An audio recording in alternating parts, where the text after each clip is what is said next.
Welcome to Choice Classic Radio, where we bring to you the greatest old-time radio shows. Like us on Facebook, subscribe to us on YouTube, and thank you for donating at choiceclassicradio.com. The Signal Oil Program, The Whistler.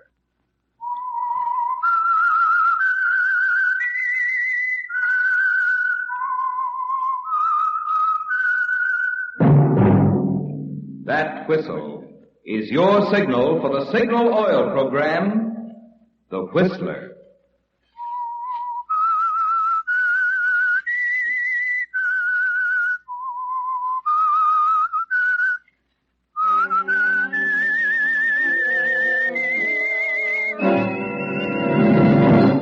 I am the Whistler, and I know many things, for I walk by night.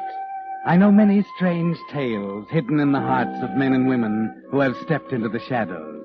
Yes, I know the nameless terrors of which they dare not speak.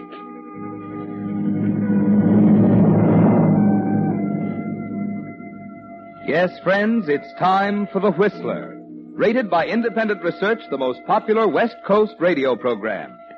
And remember, let every traffic signal remind you, with new Signal gasoline, you do go farther than ever. Look for the familiar big yellow and black circle sign that identifies those popular Signal service stations throughout the West, from Canada to Mexico. And now the Whistler's strange story. Solid Citizen.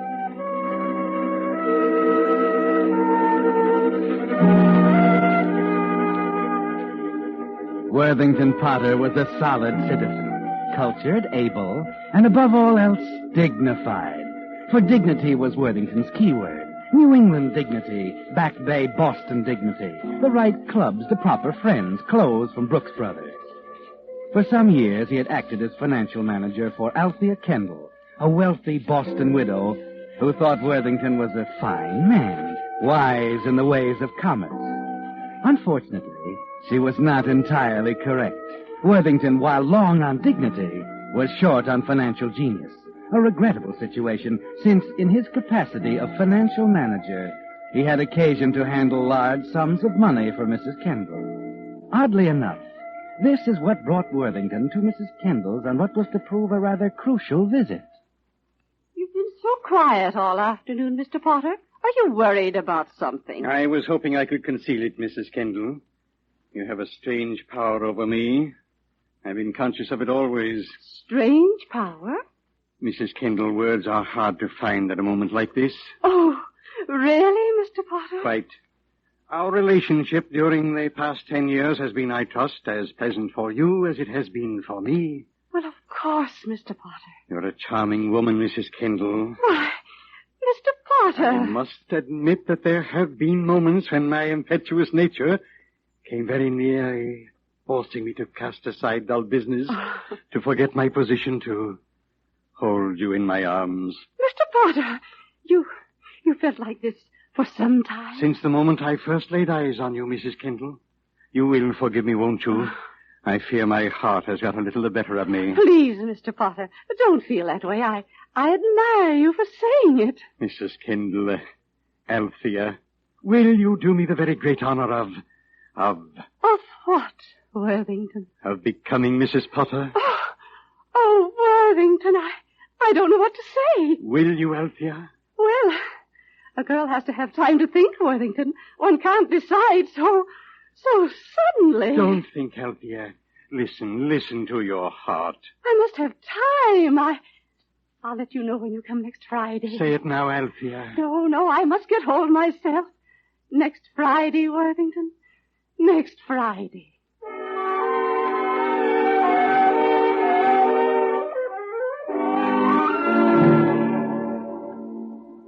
Too bad, Worthington. Next Friday. 7 days of waiting. And you've got to know now, don't you? Particularly after the phone call you get from Stratton, your broker, that afternoon. I can't understand it, Stratton. Don't you see, man? I've given you every cent I have. I can't advance more money. I'm sorry, Potter. Only one answer, then. I'll simply have to sell you out. You can't do that. I'd be ruined. How much do I have to put up? 10,000. this afternoon. 10,000. Market's barely holding. 10,000 will jack it up for the time being.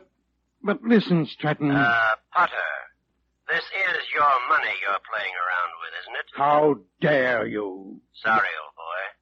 Too bad to have to put it to you this way. 9,500 this afternoon, or we sell you out.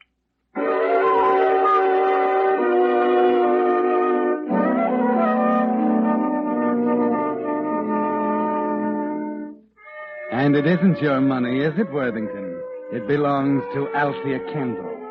Somewhere you've got to find $9,500.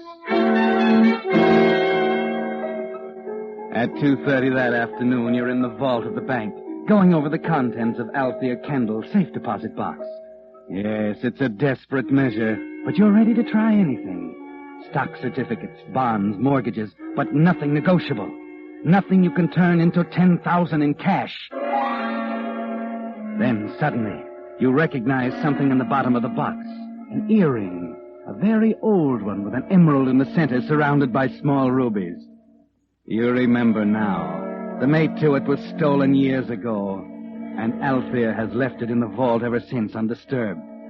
There'd be no reason in the world for her to get it out again. It'll probably stay there till she dies.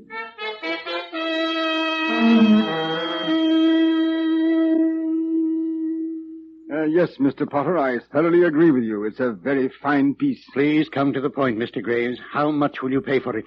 Let me examine it again. Yes, it's a genuine Italian Renaissance without a doubt. Perhaps even a Cellini. Looks like his work. It's a tragedy, of course, that you've lost the mate. The matched pair would bring at least 100,000, perhaps even more. 100,000? Yes. For the single earring, though, I'm afraid 10,000 is the best I can do. Very well. There's just one thing, Mr. Graves. If you haven't sold it, I'd like an understanding that I can buy it back in, say, a week or 10 days. I'd agree to pay you your profit, of course. That is fair enough. My price will be 12,500. I must warn you, however, that I won't hold it if I find a buyer. I understand, Mr. Graves. I'll let you know the moment I want it. Now, about the cash?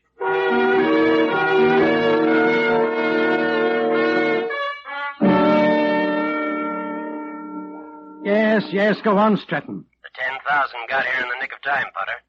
But you're going to need the rest before you're through. How much? 50,000, roughly.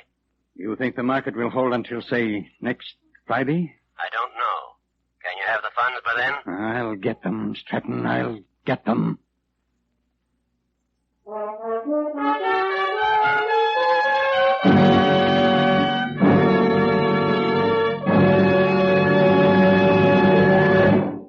With the prologue of Solid Citizen, the Signal Oil Company brings you another strange tale by The Whistler. This Thursday, July 4th, you'll be celebrating Independence Day. 170 years of independence for America. The land for folks who love the independent way of life.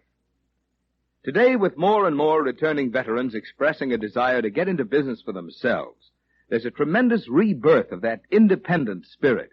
And that's good, because independent businessmen are capable of great things. For instance, not long after World War I, a small group of young Westerners formed their own oil company, Signal Oil Company.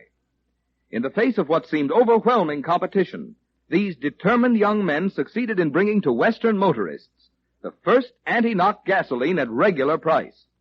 They sold Signal gasoline only through independent service stations, just a handful of them at that time.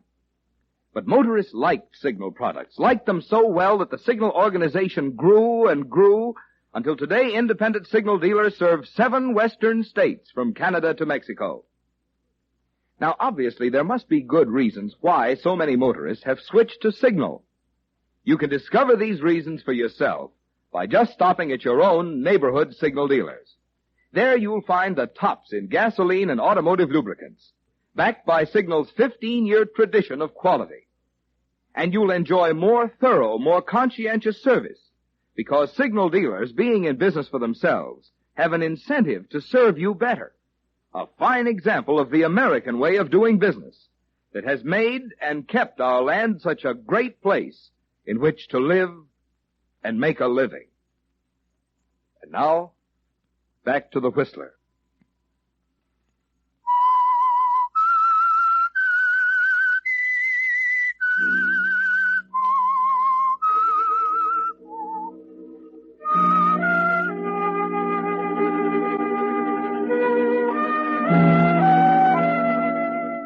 Well, Worthington, your good name is at stake, isn't it?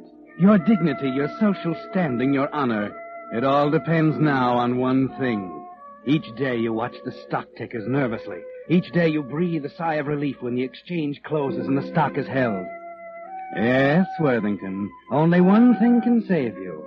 Althea's answer to your proposal of marriage. Somehow you live through until Friday and hurry out to Althea's home. Althea. Worthington, it's good to see you. The suspense was unbearable, Althea. You have no idea what I went through. There were several times when I almost gave in. I even had the receiver off the hook at one point. I'm so awkward at this sort of thing. Why, Worthington, not at all. I think you're rather skillful. Why, thank you, my dear. It's very kind of you to say that. You do love me, don't you? Althea, you'll never know how much I need you. I've come to the crossroads, Althea. One way leads to you, to your love, to the happiness we'll find together. The other way to loneliness and misery. Althea. Yes, Worthington. You have decided, haven't you? Yes, Worthington, I've decided. It was a dreadfully difficult decision to make. I couldn't make it alone. You went to someone? Well, Dr. Strickland came to the house, of course, on his weekly visit. My heart, you know. Oh, yes, your heart. He didn't entirely approve. Oh, that's ridiculous. Your heart is... My heart is not very good, Worthington.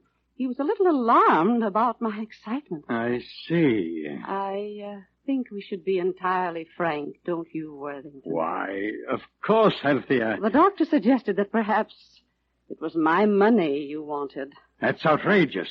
It's libelous. How dare he insinuate such a thing? What did you tell him? I told him to leave the house. Why, I should think you would. You see, that was the day I decided to marry you. Althea, darling, I knew you would. It's so right for us. Just a minute, Worthington. Eh? That was 3 days ago. You haven't changed your mind. There must be a power somewhere, Worthington, to take care of lonely old ladies. Oh, I don't understand. Do you recognize this, Worthington? Why, it's an earring, isn't it? Yes, an earring. Where did you get it? I can understand why you're curious. Mr. Barclay brought it to me yesterday afternoon. Barclay? In response to an advertisement I've been running in a collector's magazine for years, ever since one of the pair was stolen. They were very valuable, you see. My first husband bought them for me in Italy. Of course, I went to my safe deposit box immediately to get out the mate to it. I see. Naturally, marriage is out of the question, Worthington. I have no alternative but to expose you for the cheating, lying embezzler that you are. You wouldn't dare. You wouldn't dare disgrace me, do you hear? Do you understand Mr. that? Potter, You're not please. going to toss me into the gutter after 10 years. I won't allow it. I won't be disgraced and held up as a laughing stock. I'd kill you first. Oh, Mr. Potter, please You don't. stupid, stumbling old hag. Do you think I'd marry you? Yes, it was your money, your filthy pile of gold. please. I've taken it for years. That's all I wanted.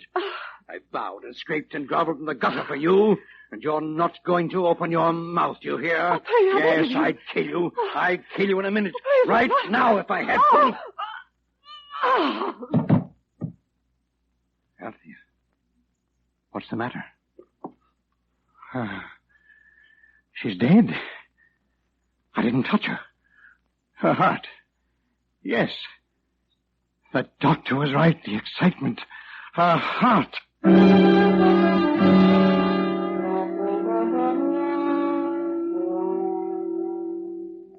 Yes, Worthington, she's dead. It was too much for her heart. Your knees give way and you sit there crazily on the floor, trying to gather your wits, wondering what to do.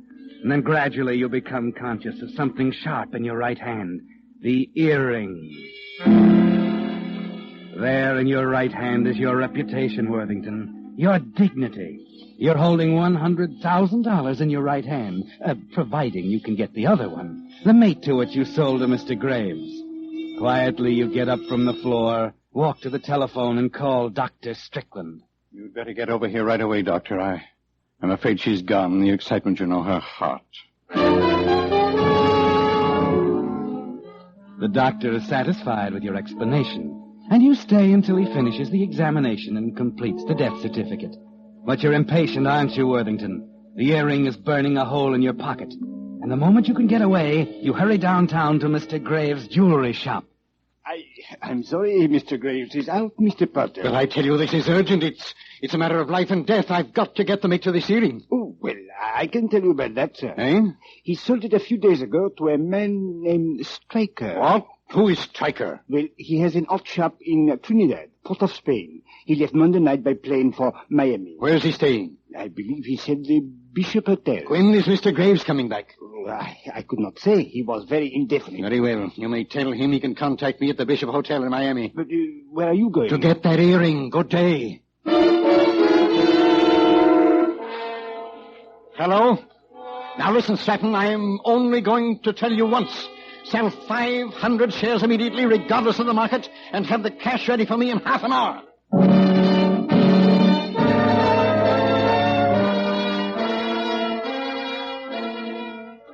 Yes, Worthington, time is everything now.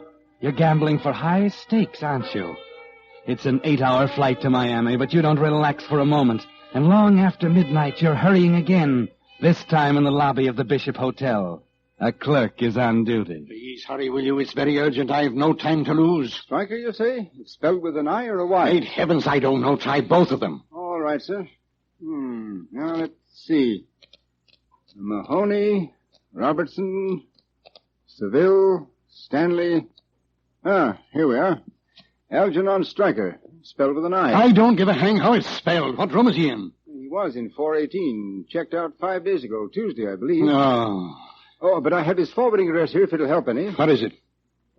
Number 22, Admiralty Road, Port of Spain, Trinidad.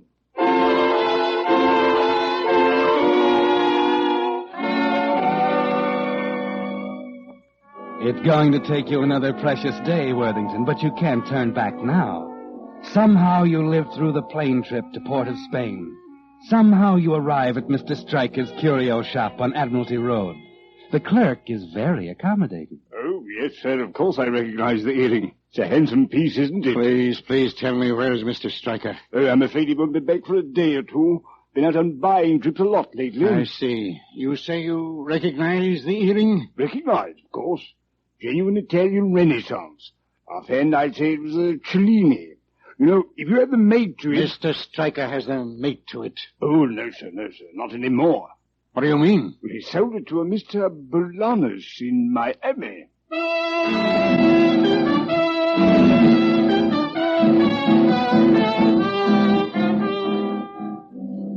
Back to Miami, Worthington. Back to the northbound plane and the address of Mr. Bolanos, the clerk, gave you. You're tired now, aren't you? Very tired.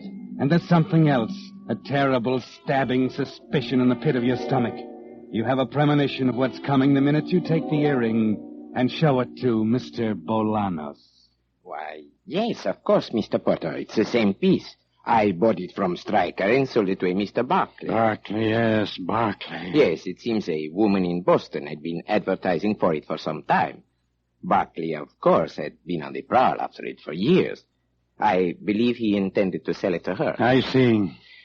Is there anything else I can do, sir? No, nothing.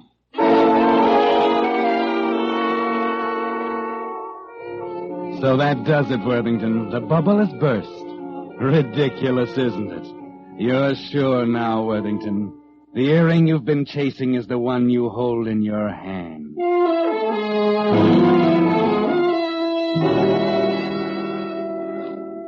So there's no way you can save your honor. But there is a way to preserve the last vestige of dignity. You stop at a pawn shop in Miami and calmly buy a .38 revolver, and then return to the Bishop Hotel. There's a telegram waiting for you, a message from Stratton, discreetly suggesting that in view of the approaching audit of Mrs. Kendall's estate, it might be well for you to produce the missing funds. But it doesn't matter now, does it, Worthington?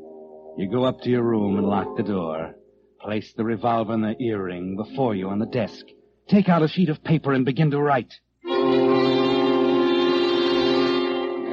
Therefore, in view of the approaching situation, I made every effort to procure funds to cover. This failing, I have determined to take the only honorable way out, and I trust that the above facts will justify me, at least in part, and preserve a bare shred of honor to my memory.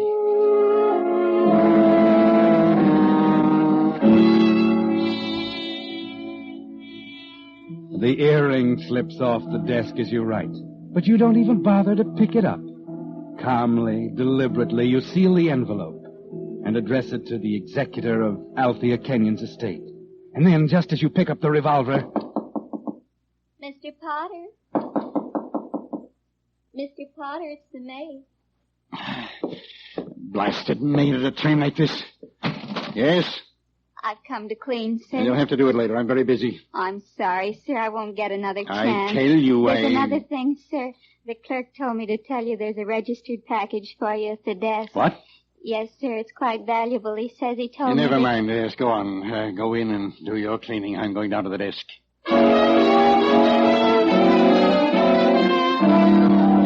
Where is it? Where is it, man? Hurry. Yes, sir. I put it in the safe. Just a moment. It was insured for such a large amount, I thought it best... Will you hurry? Yes, sir. Let me see. Here we are. It seems to be from Boston. Give it to me quickly. Now, why do they tie things so deuced tight? There we are. Ha! A letter. Sorry my clerk misinformed you. The earring was not sold to Stryker. I had gone out to show it to a client. On the afternoon you arrived, Stryker purchased several other items, but not the earring. In view of our agreement, I enclose it herewith and will expect your check in the amount of $12,500 by return mail. Regards, Albert P. Graves. Where is it? There were two of them after all. At last, I've got it.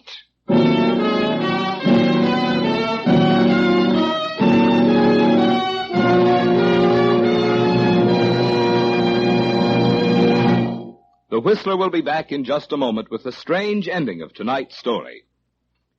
Meantime, a word about a photograph that should interest every driver. Perhaps you saw it in the full-page color ad on new Signal Premium Motor Oil that appeared in yesterday's American Weekly magazine, or in recent issues of Pictorial Review, This Week, or Sunset magazine. At any rate, this unretouched photograph showed two pistons taken from two identical motors, each of which had been driven for 79,000 miles. The only difference between them was that one motor used today's finest straight motor oil, while the other used Signal's amazing new type lubricant that combines 100% pure paraffin base with 5 scientific new compounds. But man, what a difference in those pistons. By actual test, there was only 1/6 as much carbon and 1/3 less cylinder wear on the piston using new Signal Premium Motor Oil. Yes, those 5 compounds in new Signal Premium Oil really make a difference in the way your motor runs. So for a sweeter running motor, switch now to Signal Premium Oil. And now, back to the Whistler.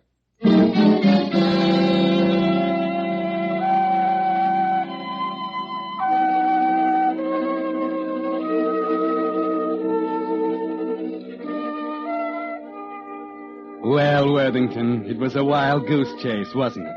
An error on the part of Mr. Graves' clerk sent you flying to Trinidad for nothing. The second earring was in Boston all the time, but you don't care about that now. The point is that at long last you have both of them. The $100,000 is almost in your hands. The honorable name of Potter will soon be unimpeachable, just as it always was. You stand at the hotel desk, excitedly holding the earring Mr. Graves sent you, and fumble in your pocket for the other one. Then you suddenly remember you left it on the desk while you were writing your letter. In a half minute, you're back at your room. Locked. The maid's gone. Let's see. Left it on the desk. It was here. I left it... Oh, yes, it fell to the floor. Must be here. Couldn't have disappeared. Let's see. It was there on the desk. Must have dropped so. Where is the confounded thing? Maybe under the radiator. No, not there. Perhaps the bed. Where is it? It must be here. It must be. What's that? Oh, the maid, of course. The vacuum cleaner. In the room next door. Oh, Mr. Potter, you gave me a turn. Get out of my way. Mr. Potter, what's I said get out of my way. Give me that vacuum cleaner. There we are. How do you get inside this thing? Oh, please, Mr. Potter, you'll get dirt all over the rug. Get away, I said. Blasted thing stuck. Well, no matter. Use a knife. Oh, don't rip the bag, Mr. Potter. Oh, please. Don't worry. I'll buy you a new one. There we are now. Mr. Potter, you're getting dirt all over. Now, quit your bawling. It's here, I know. Somewhere in the filth. Somewhere. It's got to be here. But it's not. What are you looking for? An earring, a gold earring set with an emerald. Here, like this one. The mate to it. Oh. You haven't seen it, have you? What? Oh, no, sir. Don't lie to me, you little gutter snipe. You stole it, didn't you? No. Didn't you? No, I didn't. You Please, found it on the floor of my room. Where did you put it? Answer me, you little heathen. Where did you put that earring? I don't know. I tell you, I don't know. You tell me the truth, or I have to wring it out of you. Do you hear? You hear? Where did you put it? Where? No, not that gun. Don't shoot. Please. Answer me. What did you do with it? I'll kill you, Aaron. You keep out of there. Put that gun down. Put it down, back, I said. What's the matter with you? Let go of my arm. Get it down.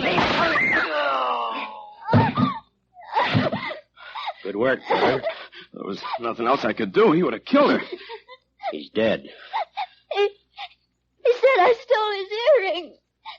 The mate to the one in his hand. That's all right, Ernestine. You don't have to worry, Porter. I saw the whole thing. Yeah, thanks. Guess we'd better put him on the bed. Give me a hand, huh? Yeah, sure. Pick up the earring, Ernestine. Such a pretty one. Easy now. There we are. I'll call the police. Hello? Hello, operator. Will you connect me with the police department, please? Scared me half to death. Gee, I wonder what it was all about. Oh, it's awful. Oh, look here. Just finished writing a letter. Well, I guess the least I can do for the poor guy he's mailed it from. I thought he'd kill Oh, me. Ernestine, maybe you better sit down for a while, huh? What's the matter? Look. They're in the bed by his foot. Huh?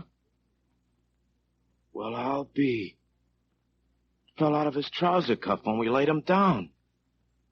It's the mate to this one. The other earring.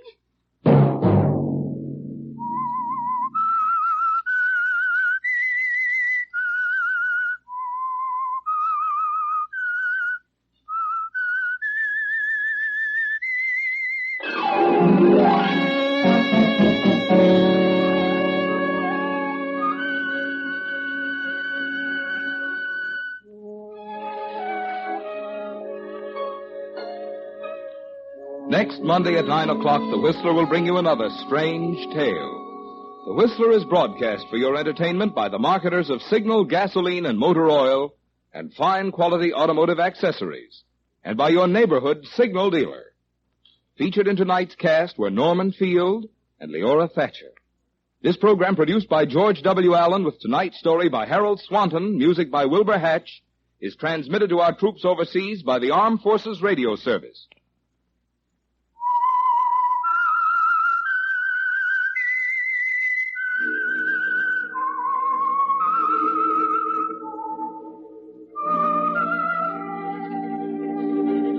That whistle is your signal for the Signal Oil program, The Whistler. This is Marvin Miller speaking, reminding you to look for those familiar yellow and black circle signs that identify those popular Signal Oil stations throughout the West from Canada to Mexico. This is CBS, the Columbia Broadcasting System.